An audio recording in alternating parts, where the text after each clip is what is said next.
Hi, I'm Kanika, and you're listening to That's Total Mom Sense, the podcast, where I interview public figures on their life lessons in parenting, legacy, and built-in sixth sense.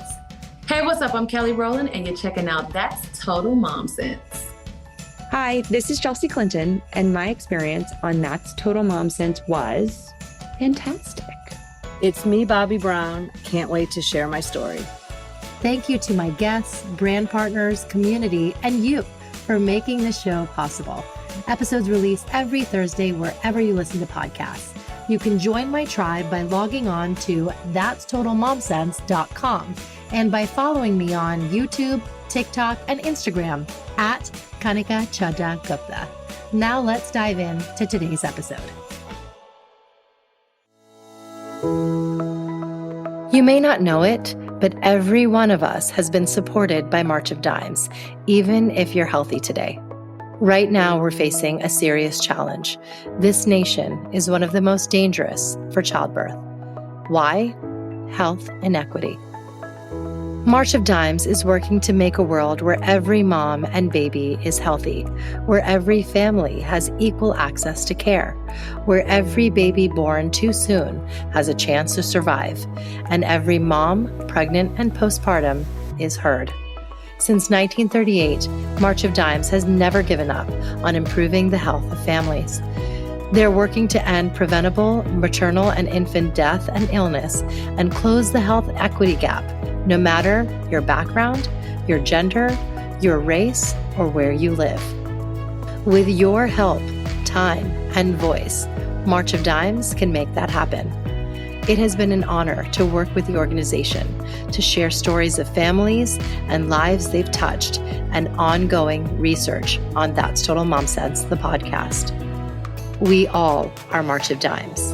Donate today at marchofdimes.org. Welcome, dear listeners, to a very special episode of That's Total Mom Sense. October is Pregnancy and Infant Loss Awareness Month, a time to honor and remember our angel babies.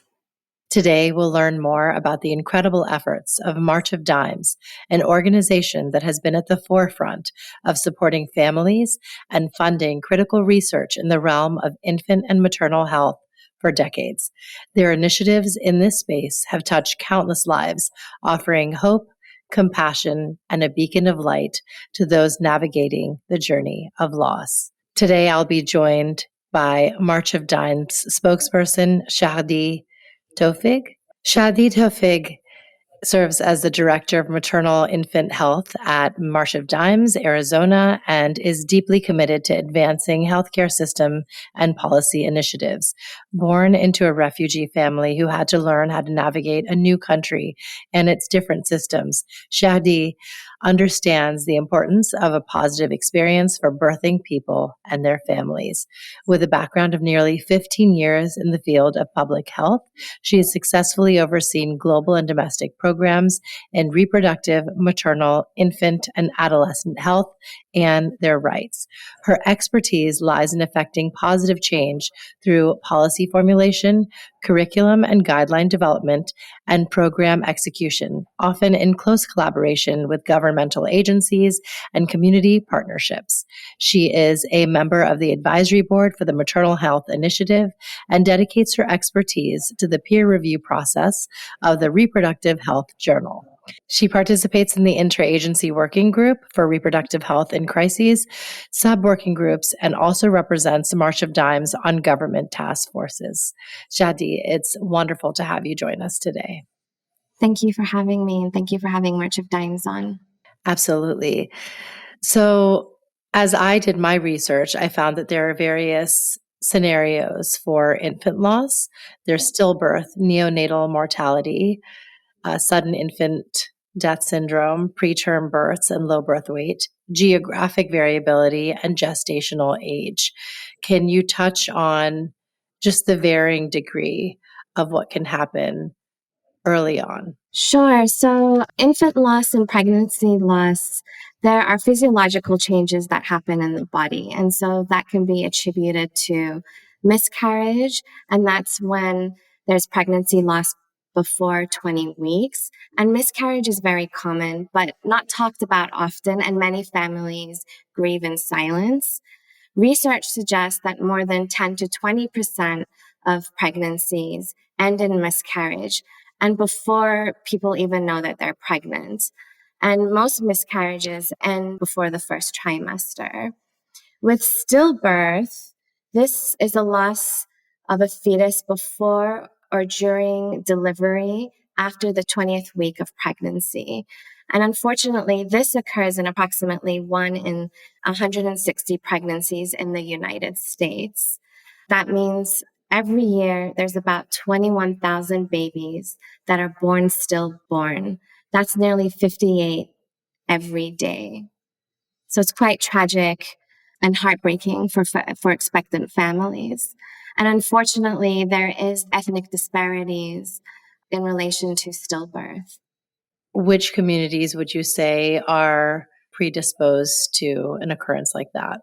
So the causes of stillbirth or prematurity or infant mortality are not completely known, even though there's evaluation and studies done.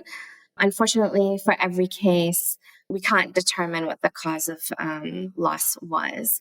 We still lose more than 20,000 babies every year. And infant mortality is the loss of a baby before their 1 year birthday.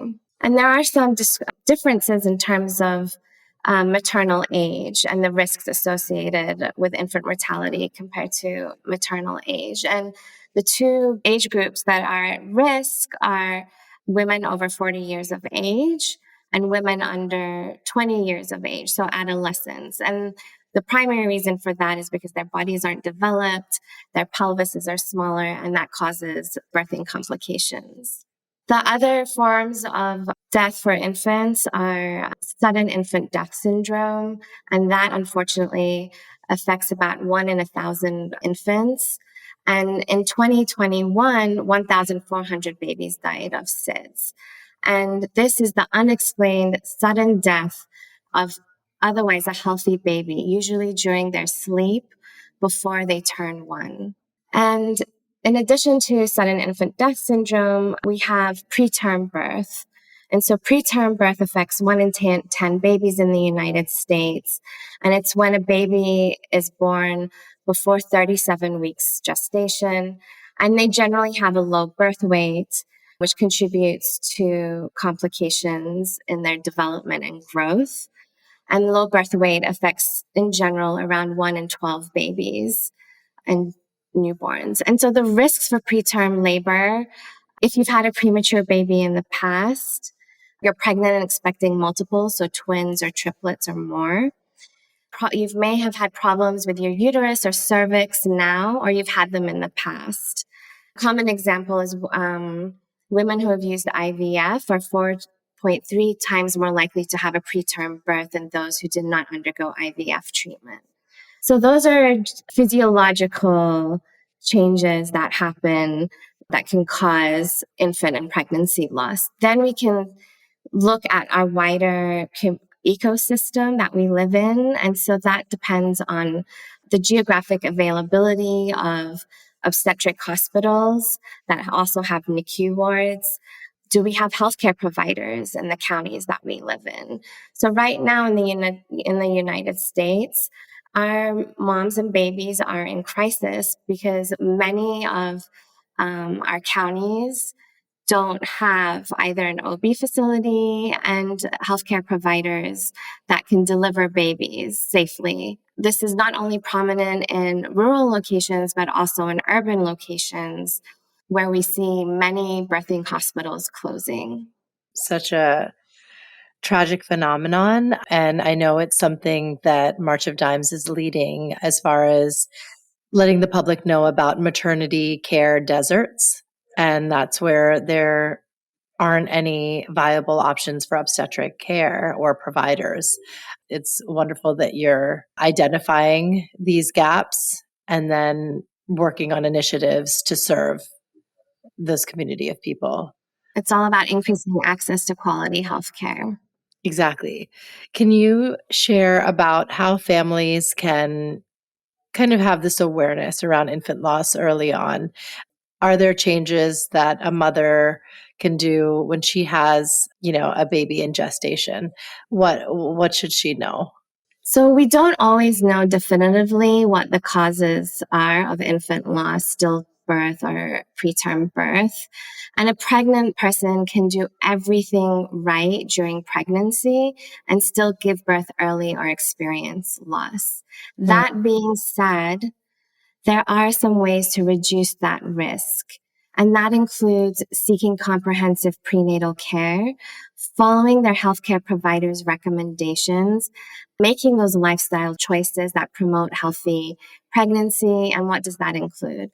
That includes avoiding smoking, alcohol, street drugs, avoiding the misuse of prescription drugs, maintaining a balanced diet and nutrition and weight, managing your chronic health conditions should you have any.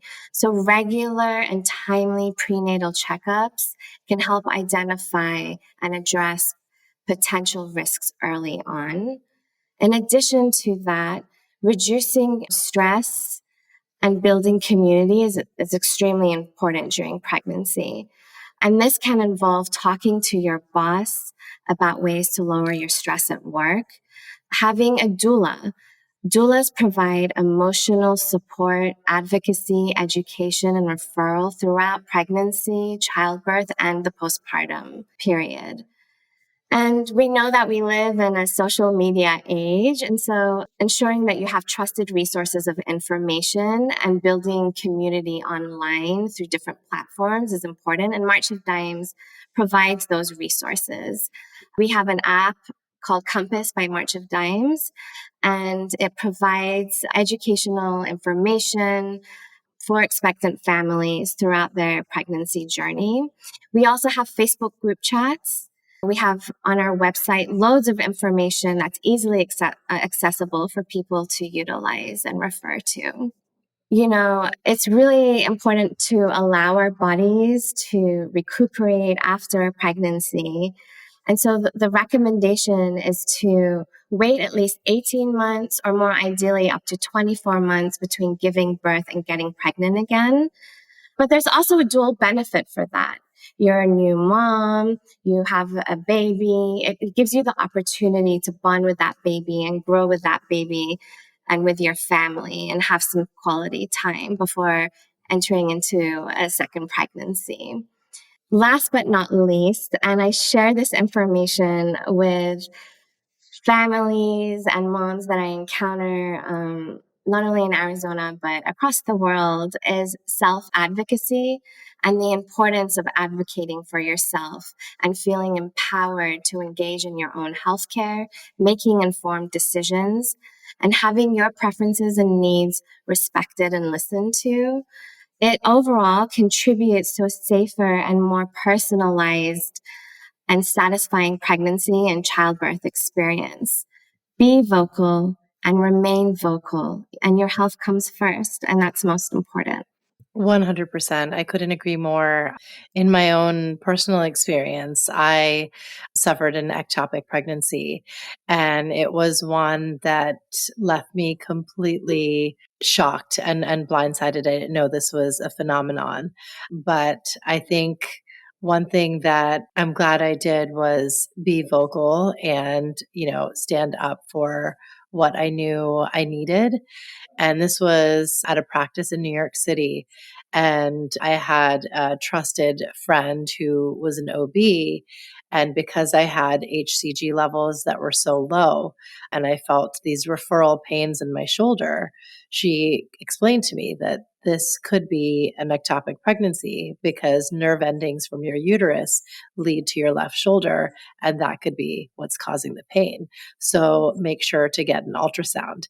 And even though I was only 7 weeks along, I went through the RNs and they said, "No, sweetie, you don't need to do this. You're just too early on." And I pushed for it and saw my doctor in the hallway. And I said, "I need to get an ultrasound today. I understand it's not typically when you conduct them, but I have a feeling that this could be an ectopic and I want to be sure." We found that my uterus was empty. And so it was, accurate to that assumption. And I think, this show, it's called That's Total Mom Sense. And it's a fun play on words. But at its core, I believe we have a built in sixth sense. We have an intuition. And I think it's imperative that we listen to that gut instinct because sometimes it can save your life. It does. And thank you for sharing your story. And unfortunately, it's a story that we hear that's all too common. And there are similar stories out there. And being vocal and requesting certain tests or procedures done is really important, not only for your health, but the health of your baby. And being that advocate for yourself goes a long way. Exactly. I know you touched on this, but research has shown that Black women experience more rates of pregnancy loss, including miscarriage, stillbirth, and preterm and infant death, more so than their white female counterparts. And in addition to being at risk for these adverse outcomes, Black mothers themselves are 3 to 4 times more likely than white mothers to die of pregnancy-related causes. Can you shed light on why this phenomenon exists and what March of Dimes is doing to alleviate this? There is a crisis and a racial ethnic disparity crisis when it comes to maternal and infant health outcomes in the United States. And it is real and acute for women of color, and particularly Black women. Black women are 27% more likely to experience severe pregnancy complications than white women. And there is no single root cause or solution to this. What we do know is that there's inadequate access to health care, there's missed or delayed diagnosis, lack of knowledge about warning signs, poor quality of health care, implicit bias, and structural racism contribute to higher rates of maternal and infant health complications. So it's a combination of systemic issues in our society that is directly causing higher rates of maternal and infant mortality among Black women and babies. So a recent CDC study indicated that there was an 87% increase in maternal mortality from 2018 to 2021. An 87% increase in just such a short time. Oh my goodness, it's staggering. We're trending in the wrong direction and urgent action is needed. It takes a collective effort to ensure the safety and well-being of all mothers. So how can my listeners and, mothers to be get involved with March of Dimes? Are there virtual programs or in-person programs where they can learn more about pregnancy and, hopefully prevent any sort of infant loss that could occur? We provide many ways for families going through their pregnancy journey or facing the unthinkable challenges and struggles of loss to find hope and answers and a sense of peace. And so we have a multitude of resources and initiatives that your listeners can be involved with. We encourage folks to join the March of Dimes community to find support through our Facebook page. You can consider giving a gift in remembrance and honor of your babies and donate to March of Dimes. And that goes towards our research and our innovative fund that helps reduce and find actionable solutions for pregnancy complications and infant loss. And taking action at home in your comfort zone, either on your laptop, your cell phone, or your iPad. There are different ways that you can advocate with your lawmakers and getting in touch with them about the importance of passing the Shine for Autumn Act and the Maternal and Child Health Stillborn Prevention Act and the Preemie Act. These are 3 different bills at the federal level that March of Dimes is championing. And we encourage everyone to join us and our action network. We have pre-messaged emails that are ready to be disseminated once you sign up to your local legislators. And that's how you all can make a difference. For those who have been through such a tragedy, are there support groups that they can join and be a part of? So with our Facebook, there are different types of group chats depending on what the needs are of families. So we encourage you to look at the group chats and join those that are important to you. But then there are in your local community, emotional and mental health support is extremely important during pregnancy and postpartum, regardless of experiencing any form of loss. I would recommend reaching out to your local providers for resources on group grieving services and care and receiving those referrals. Shadie, could you tell us more about March of Dimes Innovation Fund and how families can get involved with that? March of Dimes supports 5 prematurity research centers, and recently we announced that our Stanford Prematurity Research Center is expanding their focus on recurrent pregnancy loss. In addition to that, we also remain hopeful because we have launched the Innovation Fund. And it's a place where we can all collectively, not only those at March of Dimes, but the greater community, can invest in companies that are poised to make tangible improvements in maternal and infant health outcomes. This initiative has already made strategic investments which are developing technologies to advance maternal fetal medicine, improving healthcare delivery, and monitoring vital health metrics. So these are just some of the ways. We also are very active in advocating for policies that improve the health of all moms and babies, no matter what their pregnancy journey is. Yeah, and I think that not only from a standpoint for research and bringing about awareness, it's a means for support for families who are going through this, where now they have a lifeline of doctors and scientists and others who are navigating a similar situation. So it's really, really wonderful that you have a myriad of initiatives that you're working on that can help families in need. And we also have educational resources on our website and different ways that folks can get involved directly. There's this quote that I have shared with several families. It's by Joanne Cacciatore. And she states, suffering endured becomes compassion expressed. Grieving becomes giving. Oh, wow. That is so touching.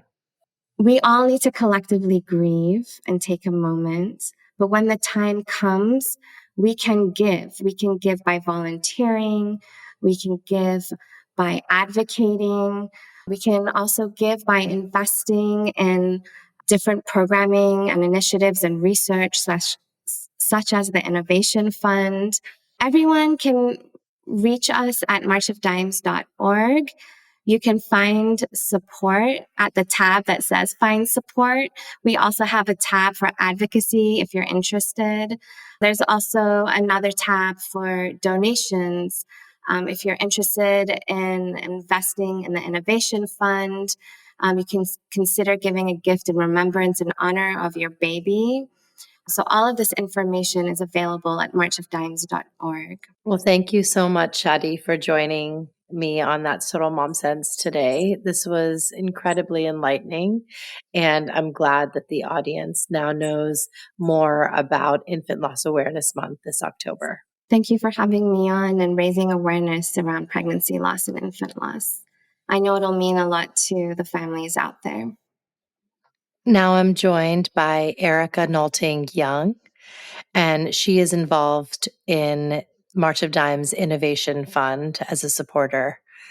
Erika Nolting Young was raised in Bristol, Connecticut, the daughter of 2 hardworking parents and a high-achieving little sister who grew up following in the footsteps of her older sister. This led her to college at Cornell University, where she met her eventual husband, Chris, on the track team. Years after college, Erika and Chris reconnected in LA, fell in love, and were married in 2016. They wanted time to enjoy being a married couple and desire to reach career milestones before having kids. As they approached their mid-30s, the pandemic struck, and it quickly became evident that it was not an ideal time to be in hospitals for any reason, so they decided to put off kids for another year or two. In 2021, they bought a new house, complete with bedrooms for the two kids they envisioned having in their lives. They achieved their career milestones. They were ready. They enjoyed a blissful and easy pregnancy. But that window of bliss was shattered abruptly when their baby girl, Summer Vivian Young, suffered a hypoxic event in the final minutes of delivery as she was being born. She struggled for her life for almost 2 hours in the NICU, and doctors attempted to rescue her before they explained her passing was inevitable. And Erika and Chris had to say goodbye to Summer before they ever got to say hello. In the aftermath, Erika and Chris set out to find what caused Summer's death. Despite conversations with a number of OBGYNs, MFMs, and other specialists, they never got answers. But they found the March of Dimes and its newly formed Innovation Fund. The Innovation Fund had recently funded Radiant Oximetry, a startup developing sensor technology that directly measures fetal oxygen levels, a technology that might have been critical to identifying if there were earlier signs of Summer's struggle than what can be deciphered from tracing reports. They set out to create a fund in Summer's name to help her make an impact in the world by saving other babies and families from labor and delivery tragedies.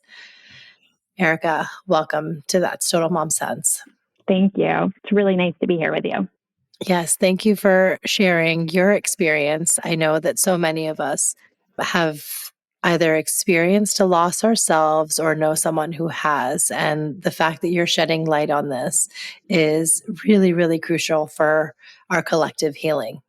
I wanted you to kind of set the stage of when you and Chris were pregnant with Summer. What was it like, leading up to labor?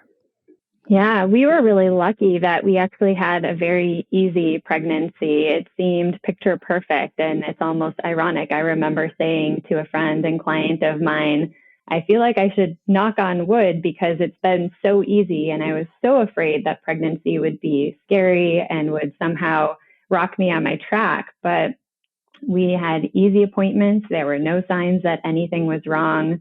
When I look back sometimes, Chris and I wonder if maybe there were things that doctors should have looked at more carefully. We have the appearance of being perhaps a little younger than we actually are. We're really, really healthy. We take good care of ourselves. We ask a lot of questions most of the time. And so it's quite possible that it would be easy for a doctor to overlook and not ask because they're not looking for problems with the people who seem to be really healthy and to be asking the right questions. But the first time you go through pregnancy, you don't know what you don't know. Right. Doctors are looking for things that are really obvious, blatant signs that something is wrong. They're not always looking for the things that are like silent undertones that maybe something could be a little bit off, unless you've already had a tragic loss. And now everybody tells me, should we be lucky enough to have another child, that will be watched like a hawk and people will ask us all of the questions and put us through all of the tests. I just wish that we didn't have to go through a loss to get that level of attention. But pregnancy was easy the first time. It was nice. I ran all the way through pregnancy to 32 weeks. Wow. And walked at the end. The day before we delivered, I went out for a 5-mile walk and I was feeling really good, excited, but nervous. We spent a lot of time doing all the things that normal expecting parents do. We had a baby shower. We set up a room for our little girl. We debated over all of the things that we wanted, which running stroller to have in the house and what kind of care would be right when we both went back to work after leave. Never in our wildest dreams did we imagine that we could end up where we are. Yeah. Oh my goodness. I'm so sorry. Yeah. Can you kind of tell us, were there any signs that you felt like, I need an extra checkup or something like that? Because this show is predicated upon our built-in sixth sense. I call it our mom sense, dad sense, auntie sense, whatever you want to say. But we do have this inner knowing with our kids. And so we have to trust it. Was there a point during the pregnancy that you felt something was off?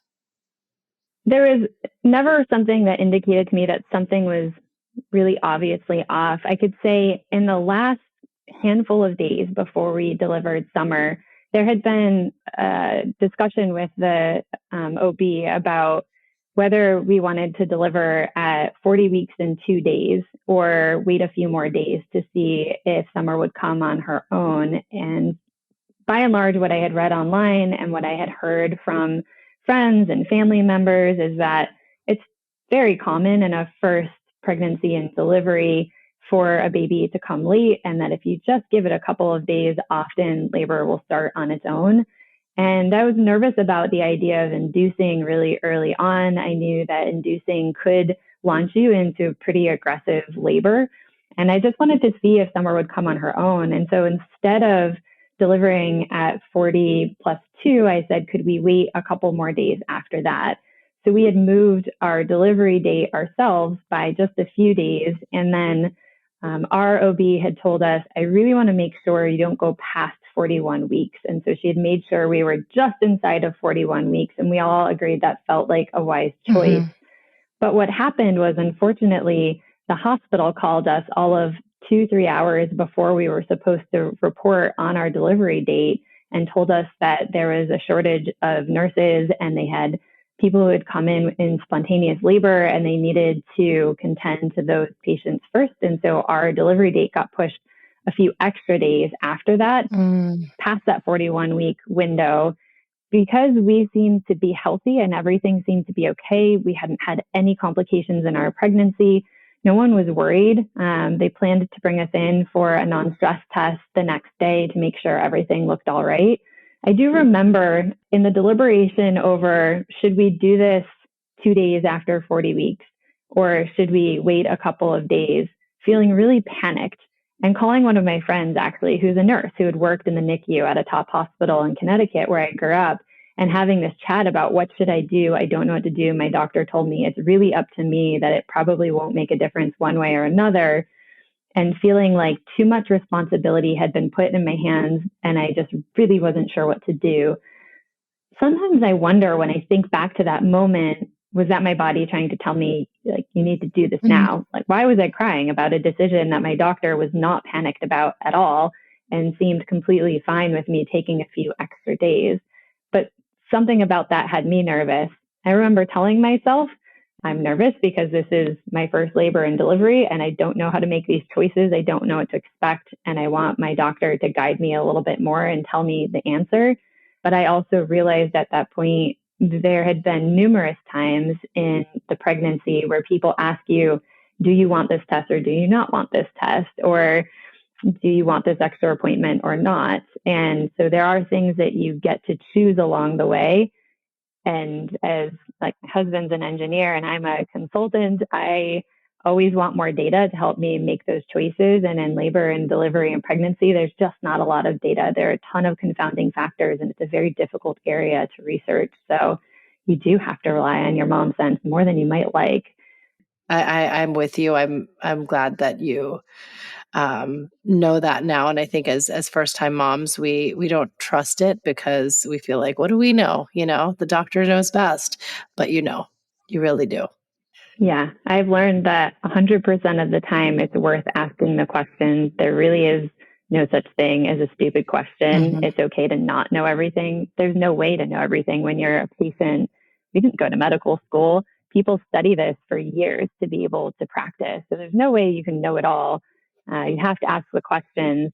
There's also no way for your doctor to know it all. And I know from actually working in my line of work in consulting sometimes with healthcare professionals that one of the biggest challenges is keeping up with the amount of research coming out every single year.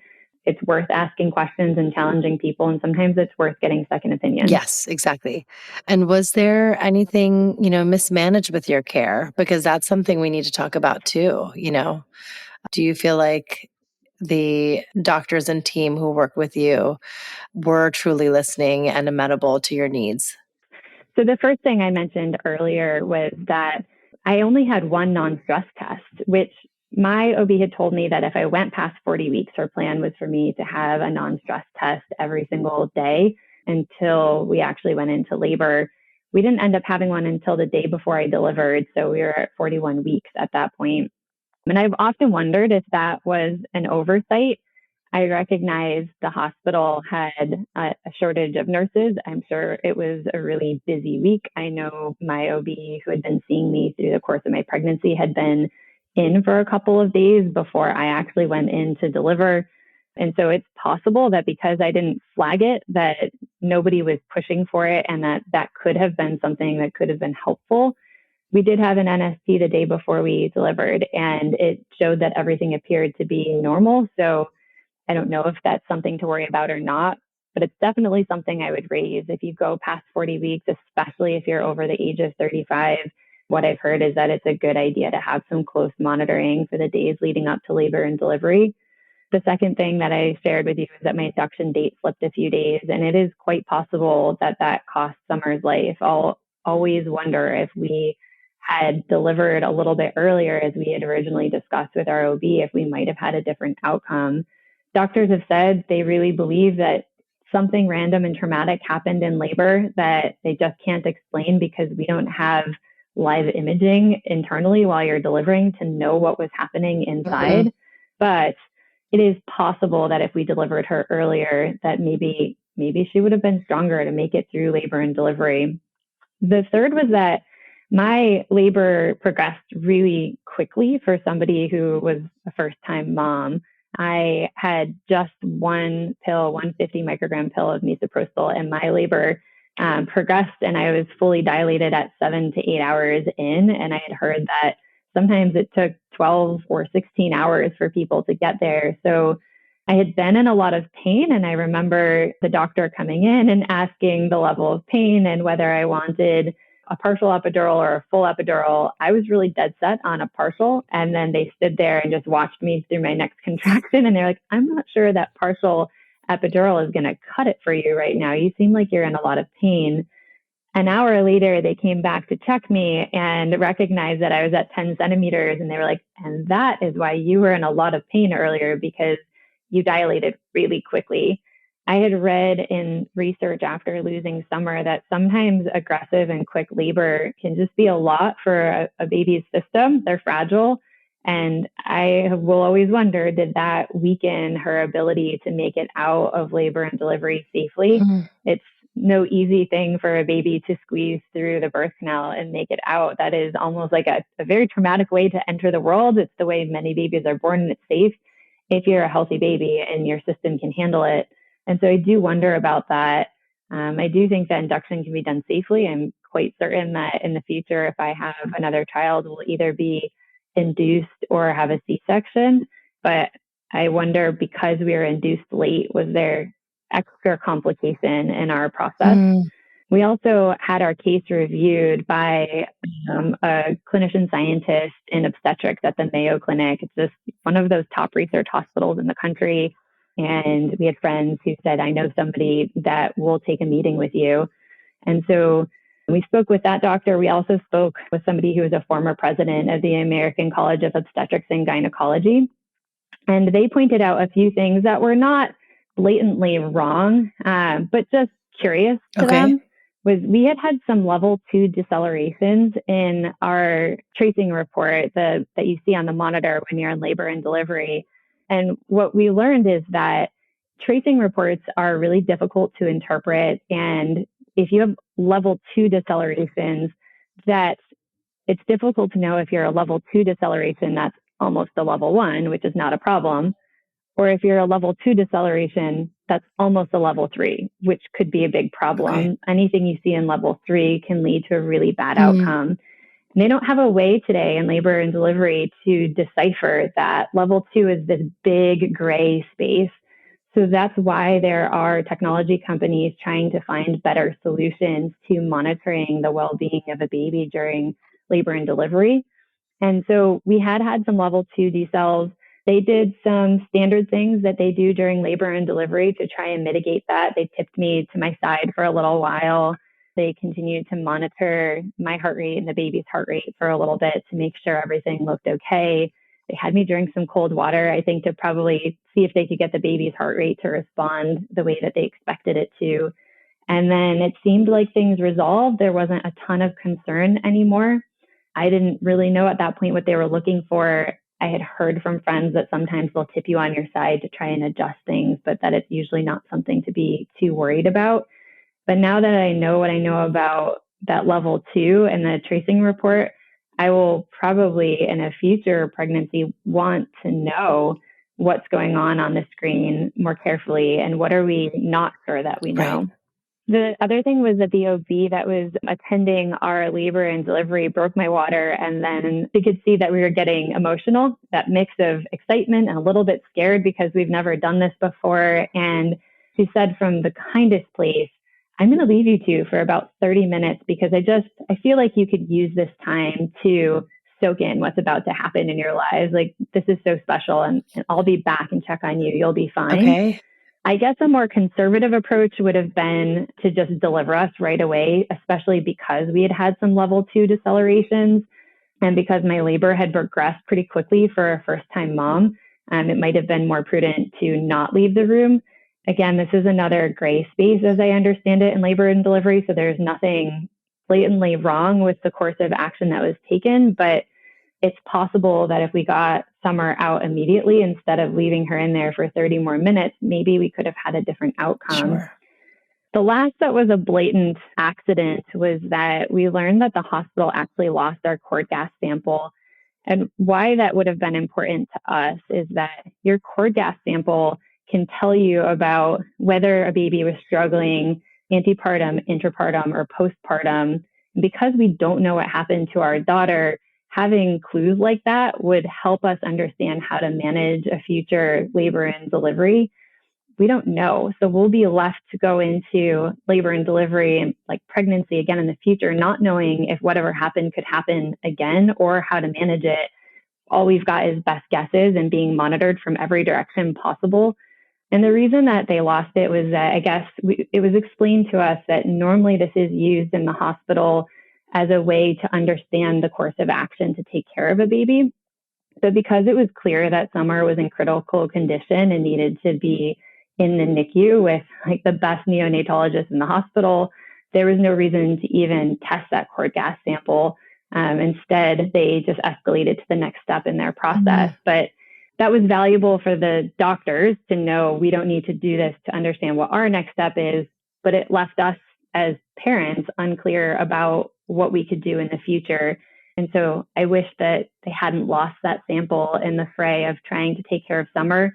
And on the other hand, I'm glad they did everything that they could to try and take care of Summer. It's a bit of a catch-22. Yes. Yeah. But thank you. I mean, the fact that you have such a detailed play-by-play of what happened and are just going to go in so aware and conscious the next time around or help someone who's in your shoes. It's really, really wonderful that you're doing this and you're sharing. What led you to March of Dimes? Yeah, we really wanted a problem to be able to solve. Being able to make some good in your healing process can be really valuable. We knew that we wanted some way to keep Summer's legacy alive. We wanted her to be able to be here on the planet and grow up to be a scientist or an engineer like her dad and be that woman who showed other girls in the world that you can be anything that you want to be, regardless of gender representation in any career. She's not here to be able to do that. And so we needed to find a way to help her make that impact some other way. Yeah. And we wanted to be able to solve the problem that took her life, but we never got the answer about what was the thing that took her life. We started digging around for what are the ways that you could better monitor labor and delivery. Could we have had better signs that something was going wrong, or to know that she was struggling and to be able to take a different course of action to have maybe proactively saved her life? And we read about radiant oximetry. And then we found that March of Dimes had funded radiant oximetry through this innovation fund that had been created recently. And it led us down the path to get curious and to want to talk more to March of Dimes about what this innovation fund was and how we could become a part of the difference that it's trying to make in the world. Can you tell us more about the Innovation Fund and what led you to pledge your support and honor Summer in this way? So the Innovation Fund is seeking out startups that are developing technology solutions that will help support better maternal and fetal outcomes. They've already made their first 3 investments in radiant oximetry, Iron Health, and Paramus. So radiant oximetry has a solution that can measure blood oxygenation of baby during labor and delivery. Iron Health has a solution that bridges the gap across the health journey for patients that are pregnant and enables multidisciplinary care through a tech-enabled platform. And Paramus has a wearable device that provides continuous non-invasive blood pressure monitoring for babies and eventually will provide a solution for moms as well. We were excited about this because in our effort to try and figure out what had happened summer, we realized we weren't going to get answers. And then we just started trying to understand what are the solutions that we could maybe contribute to that would make this better for other people. So we talked to a lot of MFMs and a lot of OBGYNs across the US, including some of the top doctors at Cornell Weill Medical, since it's affiliated with our alma mater. And what we learned along the way is that doctors today in hospitals, health systems, insurance companies tend to invest more often in pharmaceutical solutions or practices in the hospital that can lead to better process, better outcomes. They have a little bit of a risk aversion to investing in technologies in this space, and because the adoption of these new technologies can be really tricky and there's a long FDA approval process around it. But we grew up in the era of Silicon Valley and we live not too far away from it. We're really big believers in the rapid innovation that comes out of technology innovation. And we're able to send people to the moon and Mars. That's the kind of thing we're working on today, but we don't know how to save a baby in labor and delivery in a number of different types of circumstances. And yet we have this advanced technology. So we feel like technology can offer a lot of solutions in this space, but somebody had to be willing to make the investment. What's really unique to us about the March of Dimes is that they have a board comprised of doctors, scientists, hospital administrators.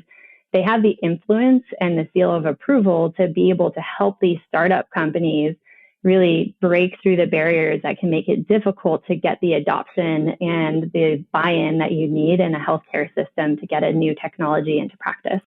What advice do you have for families who are navigating this, wanting to know the answers and wanting to know next steps? Yeah. On the side of wanting to know answers and next steps, I really do believe that was a place where mom sense was important to us. A doctor had told us no one will be a better advocate for you than yourself. She had said, I'll do everything I can to help you, but you will find at some point that you'll be your best advocate. And that really became important to us to think about who do we know and how can we best navigate the system. And then we tapped into every angle that we could. We have friends who are doctors. We asked about their best connections and got linked up with the Mayo Clinic and with that president at the former president of the American College of Obstetrics and Gynecology, who was helpful to us.